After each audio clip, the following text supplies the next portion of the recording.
eGoli, the big city with bright lights, is a cultural melting pot of diversity, and now it's been named as one of the best in the world for arts and culture. Big 7 Travel has placed Jozi on its list of 50 best cities in the world.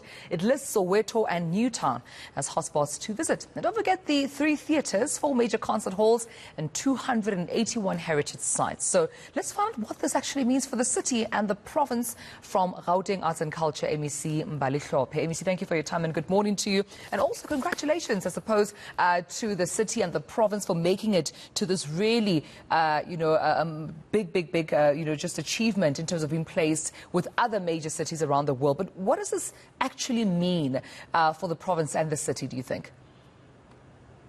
Morning and hello to everybody. I mean, this is really great. If you consider that art does not just beautify spaces, but it has such a great effect on people's happiness, and that's why it forms such a critical part of our happiness index. So to be rated as one of the best in the world is really such a great, it speaks very well for the country, for our city, for the province, but also just the potential with which we can take art so that people view it differently, but also have an appreciation of how it can be such a huge economic spin-off for us from a tourism point of view, because now everybody will be attracted to the city.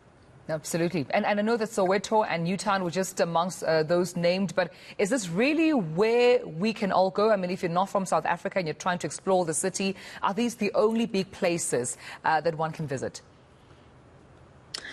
Certainly not the big spaces, but I mean, we're glad that they're identified. And what we're doing is really to replicate what we're seeing in Soweto and Newtown.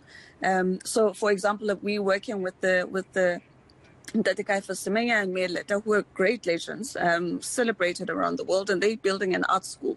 So in that area where you've got the Soweto Museum, we foresee that as being an art precinct, and we can really develop it into that because you've already got the theatre there and they're building an art school. So you can just see the revival and just the number of things that have a potential to come up there, because it immediately means that you're going to have recreational spaces, there'll be restaurants and so forth. So it then starts to create that economic hub around that area and really build the township economy. And we want to replicate that within other parts of the province. So if you look at the West Rand and Citibank, which are not doing as well as our metros, but there's an opportunity for us to utilize our heritage roots there to revive the township economies within those areas, but also to recreate what we've done within Johannesburg and so forth, and really just take it there so that you create a buzz and you're able to do so through arts. Yeah, absolutely. And I'm hearing, from you as you speak that even though there's an accolade and achievement to be celebrated, it gives a push as well to do more for those other spaces and areas and communities that definitely need the attention. On a lighter note, though, I mean, we just celebrated Valentine's Day this past Monday, and it seems here that according to 1.6 million international travelers, from Big 7 Travel, South Africa is the place to be to celebrate love. Were you surprised by this, that it seems international visitors do regard Gauteng and Johannesburg as a place to celebrate your anniversary, your wedding, or even your love with your partner?